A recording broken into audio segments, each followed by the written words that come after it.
back to City and State TV. I'm Morgan Peckma here with my colleague Gerson Barrero. We're coming to you live from the SOMOS 2014 conference in San Juan. We're joined now by Assemblyman Francisco Moya. Assemblyman, thank you so much for joining us. Thank you for having me.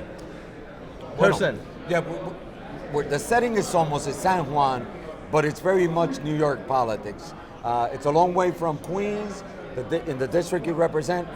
However, the issues are real, and some of the pending things after this election, the election cycle is over, we know who the governor is, we know who's going to control the Senate, you know you're facing stiffer oppositions, the agenda here is driven by what the needs are. What do you want to walk out of here from SOMOS once you get back on that plane? Well, look, I think that it's what we always want to get out of a conference like this, which is really a collective group of not just legislators, but a Latino community that walked out of here saying that they're fulfilled with the message that we're trying to create here, the issues that matter, such as the DREAM Act, such as the increasing of the minimum wage. You know, these are the issues that we want to go back to Albany with and have those discussions. We want to have those debates. We think that we are the voice of the people that send us to govern, and this is why a conference like this is so critical and important to us, because we can really take collective understanding of what really is important for us. And you know, if we can really come together united, saying that these are our top priorities and this is what we want to work on, I think that that's one of the things that would be very successful for us to get accomplished during the session. How does that manifest? How does it come real? Is it a 10-point, 5-point? Well, I think what we've done in the past is we've done the people's budget. We've come together with the task force, with the caucus members. We've put our agenda together. We presented that to the governor. We presented it to the Assembly and the Senate. And I think that that's what we continue to do, is we keep pushing the issues that matter. The DREAM Act is very, very important for us. One of many topics that we need to really continue to move forward and press the governor and ensure that this is a top priority for us, and it happens this year. But we keep hearing about the DREAM Act, but with the Republican Senate, I mean, that has to be DOA now. I mean, that seems so highly unlikely that that's going to pass. Are we compartmentalizing, or are we minimalizing the agenda of the Latino community by making it into this, I don't want to say one-note issue, but by focusing on the DREAM Act when there's a virtual impossibility that it's going to pass? Well, I think you think it's a virtual impossibility. I don't. I think that for me and a lot of my colleagues, it's not just the legislative process of this. It's a matter of having the governor, who's campaigned very, very hard on this issue, to say, look, if you really want to see this done, like, we should now be having the discussion of how much of money you're going to put in the executive budget, and do it as an executive budget item as opposed to a legislative item. And I think that that's something that we can accomplish. I think it's never impossible to get that done. I also think that it's dialogue and educating a lot of members who really don't know what the DREAM Act is all about. They have this misperception that if you come to this country, anybody can apply for tuition assistance, and that there's no requirements, and that's just not true. When you have common sense legislation that would change the lives of scores of New Yorkers and have the opportunity for countless students that their future will be changed and help our economy grow here in New York, I think that that's where we can find some common ground. Well, the reality is that what you say is true, and you have to keep the optimism going. The reality is that on Tuesday there was a reset at the national level in Congress, but there was also a reset in New York. Even when Governor Cuomo was reelected, if you look at the margin of what happened in his own election, this is an unknown executive of a county of New York State, one of 62 counties, who gets a 41% of the vote with practically no money, a strong governor in position, holding his very successful and filled with accomplishments kind of first 4 years, with a ton of money. And yet this guy got 41% of the vote. The Senate changes hands, as Morgan indicated. You're in a weaker position now, even in terms of how do you explain this to this solid opposition, who is not going to budge? So on the DREAM Act alone is one thing. The equality, getting the governor to listen, you couldn't convince him. You had some serious arguments behind doors. It remains behind doors. But he's going to come back and tell you, you go convince the senators. What are you going to do then? Well, I think the conversation is not about convincing the senators. I think our conversation going forward is about getting the 25 million in the executive budget. We've passed that in our House for the last 3 years in the Assembly.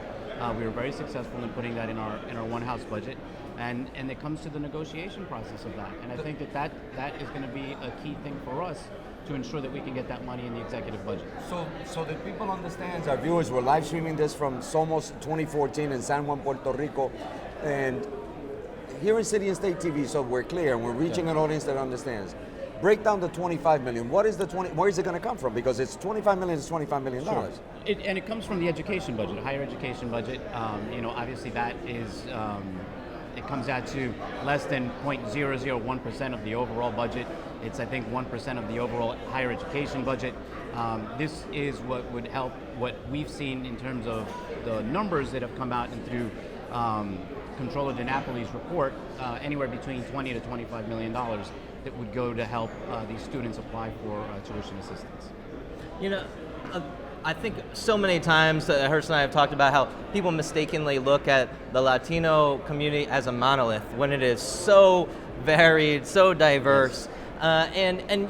I've spoken with Assemblywoman Malliotakis and Assemblyman Pete Lopez, and I don't feel like they feel at ease that they are embraced by the Latino community inside the legislature.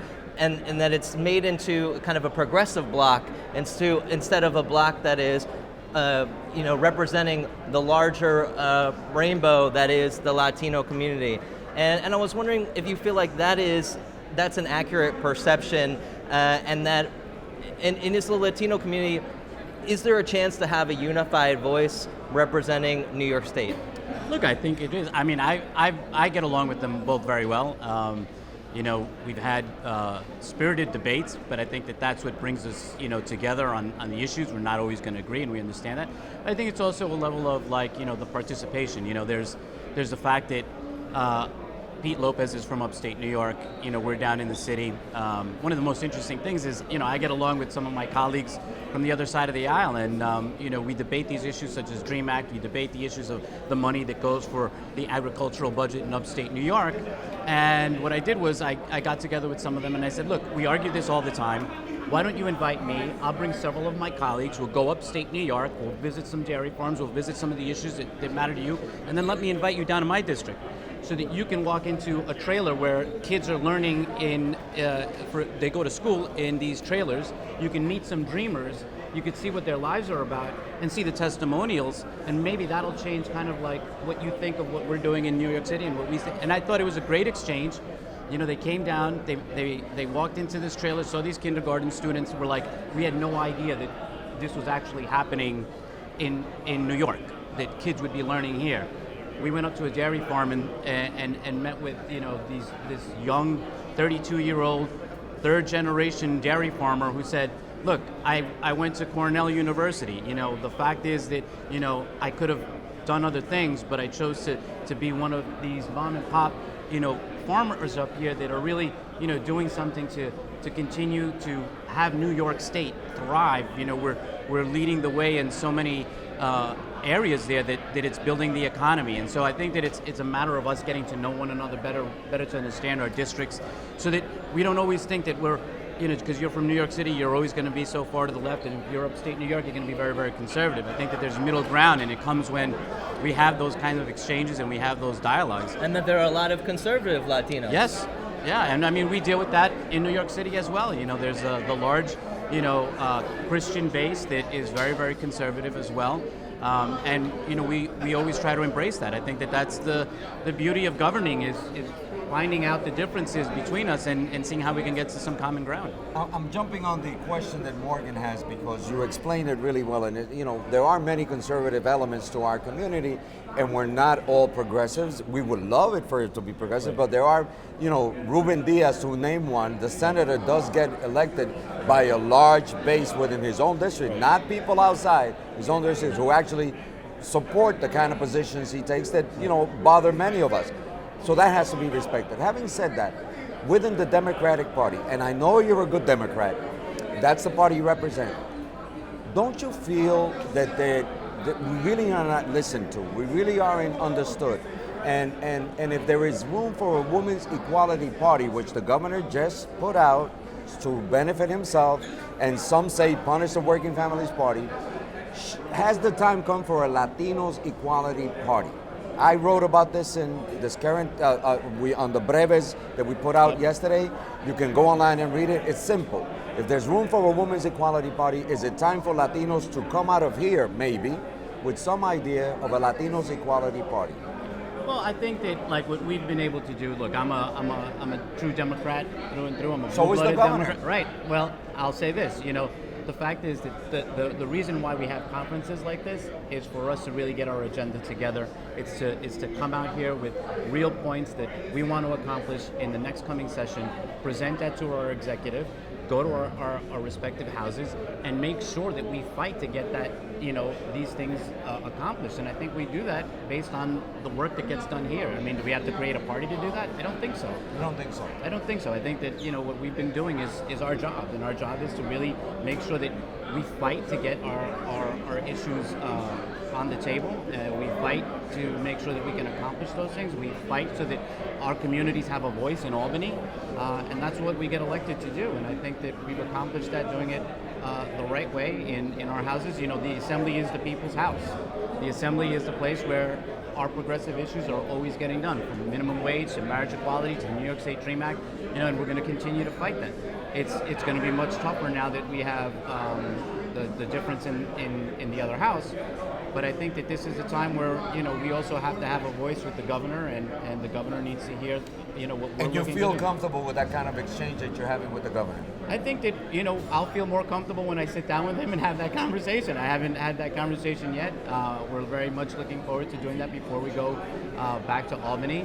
We're going to take him at his word. He didn't show up to the conference. He's not here.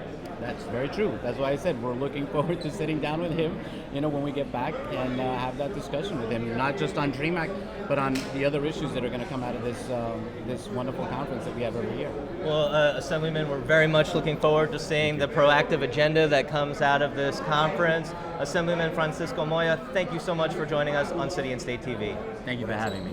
That's Thanks. Thank you.